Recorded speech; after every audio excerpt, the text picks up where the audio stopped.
नमस्कार दोस्तों। कार में के आज के एपिसोड में आपका बहुत बहुत स्वागत है। दोस्तों सियरा के बारे में बात करते हैं। क्या बात करनी है? आज बात करनी है ईवी के बारे में। आइस वर्जन इसका आ चुका था, ईवी भी 1 महीना करीब हो चुका बाइक को, तो अब इसके बारे में थोड़ी समीक्षा कर सकते हैं। इसके अच्छाइयाँ बुराइयाँ सब हम देख सकते हैं। क्या डिफरेंस है आइस से और हमें प्रेफर करनी चाहिए नहीं करनी चाहिए, उसके बारे में डिटेल में बात करते हैं। चलिए तो शुरू करते हैं इसका वीडियो।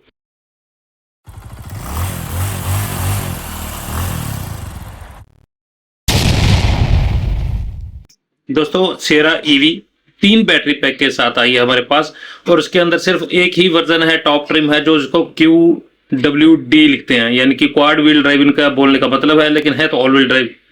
2 मोटर्स लगी हुई हैं। आगे वाली जो व्हील्स हैं उनके लिए बड़ी मोटर है, पिछले वाली व्हील्स के लिए छोटी मोटर लगी हुई है। तो ये 2 मोटर के साथ सबसे टॉप ट्रिम आता है। कीमतें 18,80,000 से शुरू होकर 26 लाख के करीब इसकी कीमतें पहुंचती हैं। बेस वेरिएंट प्योर जो है उसके अंदर 18,80,000 रुपये में 65 किलोवाट का बैटरी पैक मिलेगा, जो रियर व्हील ड्राइव के साथ 535 किलोमीटर की हमें रेंज देता है। फिर एडवेंचर वेरिएंट से शुरू हो जाता है इसका बड़े वाला बैटरी पैक, जो 75 किलोवाट का है।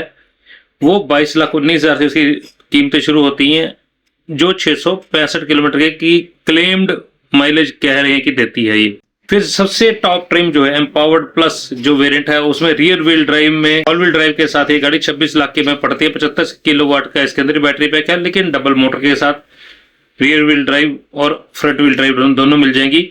तो ये 624 की रेंज हमें मिलती है। राइवल्स का मोटा मोटा बात कर रहे थे कौन कौन है। राइवल दोस्तों इसका सबसे पहले तो आती क्रेटा ईवी, 18,03,000 से 24,70,000 से कुछ कीमतें हैं। फिर BE6 है, 19,40,000 से लेकर 27,40,000 तक उसकी कीमतें हैं। फिर ई विटारा 16 लाख से शुरू होकर 20,21,000 तक कीमतें हैं। वैसे तो कारंस क्लाविस ईवी भी इसकी वेरिएंट बन जाते हैं, राइवल बन जाती है। कहीं कहीं पे ये हैरियर के साथ भी कंपटीशन में खड़ी होती है। फिर मॉरिस गैरेजेस की भी विंडसर है, वो थोड़ी सी कीमत उसकी डाउन है, लेकिन मेन मोटे मोटे तौर पर इस सेगमेंट की इस कीमत की कारें यही बनती हैं। तो दोस्तों ये कार मैंने पर्सनली भी चेक की, पर्सनली मैं इसको अनुभव करके आया हूँ, तो मेरे को एक बार तो वो की फीलिंग अंदर से आती है। इंटीरियर आप देखते हो ना इसका, तो देखने में मजा आ जाता है आपको। टाटा की एक अच्छी खासियत भी है, कुछ बुराई में तो अच्छाइयाँ भी हैं। अच्छाई सबसे बड़ी यही रही है कि हर गाड़ी में कुछ ना कुछ नया, कुछ ना कुछ सेगमेंट फर्स्ट या कुछ ना कुछ नई शुरुआत ये लोग जरूर करने की कोशिश करते हैं। चाहे किसी भी तरीके से देख लीजिए, अब ये टाटा पंच देखिए, इसने सेगमेंट शुरू किया था। अब सियरा को भी देखे, कहने को तो ये क्रेटा की राइवल है, लेकिन इंटीरियर में अगर देखें तो क्रेटा से और थोड़ी सी बड़ी गाड़ी ये देखने को लग रही है, और कई सारे नए फीचर इसके अंदर और जोड़े गए हैं। जैसे कि ईवी के अंदर पहली बार हमें देखने को मिला, जो आप पे उसी से कर सकते हो, चाहे फास्टैग हो चाहे ईवी के चार्जिंग के जो प्राइस है वो आप वहीं से फीस उसकी पे कर सकते हो। दूसरी बात, जब आप इसका गूगल मैप आते हो तो उसके अंदर आपको डिटेल में सारी चीज़ें मिल जाती हैं कि आपने मान लीजिए फाइंड कर दिया चंडीगढ़ से लेकर आपने लुधियाना जाना है, या चंडीगढ़ से आपने सोनीपत जाना है, तो सोनीपत जाने में कितनी बैटरी खर्च होगी, या अगला ईवी चार्जिंग स्टेशन जहां आएगा वो आपको कितनी दूर पड़ेगा, और वहां तक जाने में कितनी बैटरी खपत होगी। तो ये सारी चीजें कुछ नई चीजें हैं, निकनेक सी हैं, लेकिन ये चीजें बड़ी काम की कई बार यूज होती हैं। और तीसरी बात है दोस्तों, इसके अंदर हाइपर जो HUD इसको बोलते हैं, इसके लिए स्पेशल HUD उठ के नहीं आता, आपकी विंड स्क्रीन जो है उसके ऊपर ही आपको सारी चीजें नजर आती हैं। तो ये 4-5 चीजें हैं जो बड़ी काम की और अलग सी चीजें उन्होंने बनाई हैं। हो सकता है आने वाली अगली गाड़ियों में भी आ जाएं, अगले आने वाले इसके राइवल्स भी इस चीज को पेश कर दें।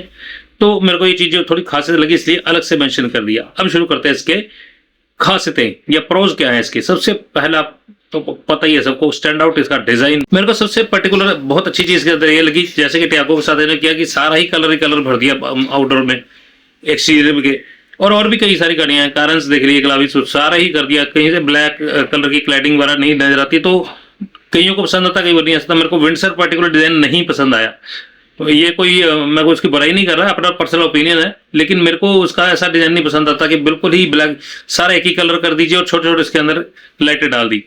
अब थैंकफुली जैसे हैरियर है वैसे ही सियरा का भी जो डिजाइन बनाया गया है, उसको जो नीचे का पोर्शन है बम्पर का, उसको ब्लैक क्लैडिंग दी गई है, पीछे भी ऐसे किया गया, तो ये थोड़ा अच्छा लगता है, देखने में सुंदर लगती है गाड़ी। बोल्ड स्टांस है गाड़ी का, प्रॉपर प्रोपोर्शन गाड़ी लगती है। जब आप हाईवे पर चलती देखते हो तो उसके बारे में कुछ और डिटेल में बात मैंने इस वर्जन वाली वीडियो में ई पर क्लिक करके आप देख सकते हैं, उसमें आपको पता लग जाएगा क्या क्या चीजें मैंने इसके बारे में बोली हुई है। गुड लुक कार है, उसके साथ ही सॉलिड बिल्ड क्वालिटी है इस गाड़ी की, टाटा जानी जाती है इस काम के लिए। और तीसरी बात दोस्तों, इस गाड़ी के अंदर जो कलर्स की भरमार है, एक से एक ब्यूटीफुल कलर्स में ये गाड़ी आती है, जो सॉलिड बिल्ड क्वालिटी भी है।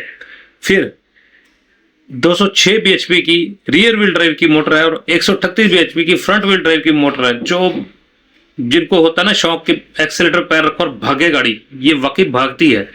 ये चीज की बहुत अच्छी खासियत है। 0 to 100 मात्र 5.8 सेकंड के अंदर ही पूरी कर लेती है, अचीव कर लेती है। सिर्फ यही कार है जो ऑल व्हील ड्राइव के साथ अपने सेगमेंट में आ रही है, जिसको QWD बार पीछे बड़ा बड़ा लिखा हुआ है, तो लिखेंगे ही जब सेगमेंट में है ही कोई और नहीं हमें भाषाएं। आगे देखें तो इंटीरियर जैसे मैंने बताया आपको, मैंने पर्सनली अनुभव किया तो बहुत ही खूबसूरत है, फैसिनेटिंग इंटीरियर बोल सकते हैं इसको, इतना खूबसूरत लगता है देखने में। ना केवल है, वैसे भी अगर आप बैठेंगे, चाहे नी रूम हो, हेड रूम हो, शोल्डर रूम हो, आपको कहीं भी स्पेस की कमी महसूस नहीं होती। ना केवल स्पेस की और वैसे भी जैसे स्टैंडेबल अंडर थाई स्पोर्ट, ये छोटी छोटी चीजें हैं जो इसको बहुत खूबसूरत बना देती हैं। देखने में भी फिट फिनिश, जो इसकी कलर्स कॉम्बिनेशन चूज किए गए हैं, एम्बियंट लाइट जो चूज की गई है, बहुत खूबसूरत लगती है। ऊपर से फिर सोने पे सुहागा 622 लीटर का जो इसका बूट स्पेस है, वो बाकमाल अपनी भूमिका निभाता है, क्योंकि फ्लैट है बिल्कुल, ये स्क्वेरिश पीछे से गाड़ी है, तो सारा आप बूट्स का अच्छे तरीके से पूरे तरीके से सारे बैगेज वगैरह आप उसमें रख सकते हैं।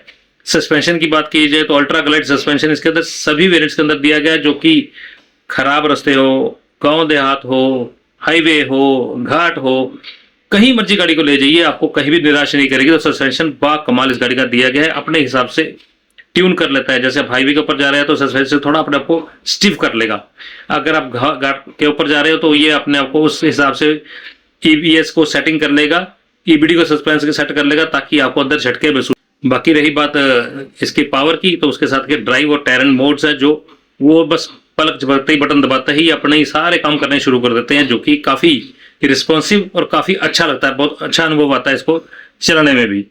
और अगली बात करूँ इसके खासियतों की, तो उसमें है फीचर्स। इतने फीचर भर दिए इस गाड़ी में कि किसी चीज की लगता है कि गुंजाइश नहीं है। सबसे बड़ी बात जो हैरियर में दी गई ऑटो पार्क का सिस्टम है, जो रिमोट पार्किंग सेंसर के साथ है। फिर 540 डिग्री कैमरा है, 360 ना होने के बावजूद 540 डिग्री कैमरा है इसके अंदर, जो कि ना केवल आपको फ्रंट का, साइड का, पीछे का सारा व्यू दिखाता है, बल्कि गाड़ी के नीचे जो चल रहा है उसका भी आपको दिखाएगा, ताकि नीचे कोई पाथ होल है, कोई नीचे खड्डे हैं, तो उनके ऊपर से कैसे कितनी गाड़ी निकल रही है वो भी आपको दिखाएगा। और एक खासियत, जो इसका बैक कैमरा है, उसको जब गाड़ी घुमाते हो तो रिवर्स कैमरा आपका ओपन तो होता है, इसकी जो डायनेमिक गाइडलाइंस वो घूमती हैं, ना केवल वो घूमते, साथ में कैमरा भी घूमता है, ताकि आपको पता लग जाए कि जब आप गाड़ी किस पोर्शन में कब घुमा रहे हो तो वहां पे पीछे कौन सा हर्ड लगा है, कितनी गाड़ी वहां जाके फिट बैठेगी। तो ये अच्छी चीज इसके अंदर पेश की गई है। फिर इसके अंदर ट्रिपल स्क्रीन का जो इंफोटेनमेंट सिस्टम है, ऑडियो सिस्टम इसका JBL का, हारमन का साथ मिलकर, और सब वूफर जो दिया गया इसके अंदर, सारी चीजें काफी लेआउट काफी अच्छा बनाया गया है इसके अंदर। वॉइस असिस्टेड पैनोरामिक सनरूफ है, head up display, vehicle to vehicle charging, ventilatory seats, boss mode, reclining rear seat, air purifier और हैंड्स फ्री बूट ओपनर जैसी सुविधाओं के साथ अनंत इसके अंदर सुविधाएं दी गई हैं। फीचर्स बहुत ज्यादा हैं, वायरलेस हेडफोन कनेक्टिंग जैसी सुविधाएं भी हैं। फिर डिस्टेंस टू एम्प्टी जो फीचर है, जो मैंने बताया, थोड़ा सा वन स्टेप आगे उसको रखा गया है, एक और उसमें आयाम जोड़ दिया गया है। सेफ्टी की अगर बात करें तो सेफ्टी में कभी भी टाटा की गाड़ी कोई भी पीछे नहीं होती। मैंने पिछले वीडियो में बताया था सेल्टोस और सियरा के बारे में। सेल्टोस में काफी अच्छे अच्छे फीचर दिए गए हैं, जो कि हमें इंफोटेनमेंट के लगाओ, बैक कैमरा लगाओ, या जो फोटो होल्डिंग ORVMs हैं, लेकिन इस गाड़ी के अंदर वो चीजें तो नहीं दी गई, लेकिन बेस वेरिएंट से भरमार देते हैं फीचर्स की ये सेफ्टी के। अब इस गाड़ी के अंदर टॉप 10 तक जाते थे ADAS लेवल 2 और इलेक्ट्रॉनिक पार्किंग ब्रेक जैसी सुविधाएं दी गई हैं। अब देखें बुराइयां क्या क्या इस गाड़ी में, क्या क्या कमियां हैं। कमियां दोस्तों 90% तो वही कमियां हैं जो टाटा के खुद की रही हैं, वैसे इस गाड़ी में कोई कमी नहीं रही। सबसे पहली बात दोस्तों, इसके फिट फिनिश में अभी भी कुछ कमियां हैं। हालांकि पहले आइस वर्जन से काफी कुछ सीख के सुधार के इस गाड़ी को पेश तो कर दिया गया है, लेकिन अभी भी काफी कमियां हैं। जैसे कि मैंने बताया था आपको कि जहां इसके सेटिंग के स्विचेस हैं ORVMs के, वहां पे वो बहुत ही ढीला सा और हल्का पेश कर दिया, काफी आगे निकाल दिया गया, नीचे उसको कोई सपोर्ट नहीं है। तो ये चीज़ इसको बाद में भी परेशान करेगी। लॉन्ग रन में जब इस गाड़ी को हम यूज़ करेंगे तो इतना ज़्यादा ड्यूरेबल वो चीज़ें नहीं रहने वाली। फिर जगह जगह पर जैसे ग्लॉसी ब्लैक चीज़ का यूज़, प्लास्टिक का इस्तेमाल किया गया तो हल्के हाथ लग के स्क्रैचेस पड़ेंगे, तो थोड़ी देर में बाद वही दिक्कत आनी शुरू हो जाती है, थोड़ा पुराना सा लगना शुरू हो जाता है। इलेक्ट्रॉनिक ग्लिचेस अभी भी इस गाड़ी में है, तो थोड़ा सा वो टाटा शुरू से ही करता है ना कि अभी पहले गाड़ी निकाल दी, फिर उसके अंदर कस्टमर का फीडबैक देखा, कस्टमर गाड़ी दे दी, उसके बाद इसमें सुधार करते हैं, क्या सुधार की गुंजाइश है। तो ये थोड़ा सा शुरू का इंप्रेशन भी गलत पड़ जाता है। एनवीएच लेवल्स की अगर बात करूं तो वैसे नॉर्मल आप हाईवे पे चलाएंगे तो ठीक है, लेकिन जब ज़्यादा तेज चलाएंगे, गाड़ी को 100+ लेके जाएंगे तो एयर और विंड नॉइस जो अंदर की तरफ आती है वो थोड़ा सा खटकती है। एनवीएच लेवल्स अभी भी डाउन है इसके। पैडल ईवी का जो ऑप्शन आता है, चाहे वो महिंद्रा हो चाहे वो किया हो, वो दे रही है, इसके अंदर नहीं आता। जो लोग ईवी चलाते हैं उनको पता होगा इस चीज़ का कि एक वन पैडल की सुविधा जो है बड़े आराम से, बड़े प्यार से एनहांस आपके ड्राइविंग एक्सपीरियंस को कर देती है। तो ये चीज़ को इसके अंदर मिस है, टाटा के किसी भी गाड़ी में नहीं है, किसी भी ईवी में नहीं है। क्या हालांकि जो इनके आइस वर्जन आते हैं सबके इन्होंने ईवी वर्जन पेश कर दिए हैं सबके, लेकिन किसी के अंदर वन पैडल की सुविधा नहीं दी गई है। और स्पेयर व्हील भी है नदारद कर दिया यार। 26 लाख रुपए ले रहे हो, 26,10,000 ही ले लो पैसे, लेकिन स्टेपनी या स्पेयर व्हील साथ में देना पड़ेगा, देना चाहिए था, इन्होंने नहीं दिया। तो आपको बाहर से गाड़ी शोरूम से निकलवाते या तो वहीं से शोरूम से ले लो या फिर बाहर से ले लो, तो ये काम आपको करना पड़ेगा। ये थोड़ा सा मेरे को दिक्कत लगी। बाकी एक जो है जो आफ्टर सेल सर्विस की, या तो हिट है या मिस है टाटा के, या तो बहुत अच्छे सर्विस स्टेशन आपको मिल जाएंगे, या इनके सर्विस स्टेशन ऐसे है कि चक्कर काटते रहो और पागल हो जाओगे, चक्कर काट काट के कुछ नहीं आपके हाथ आएगा।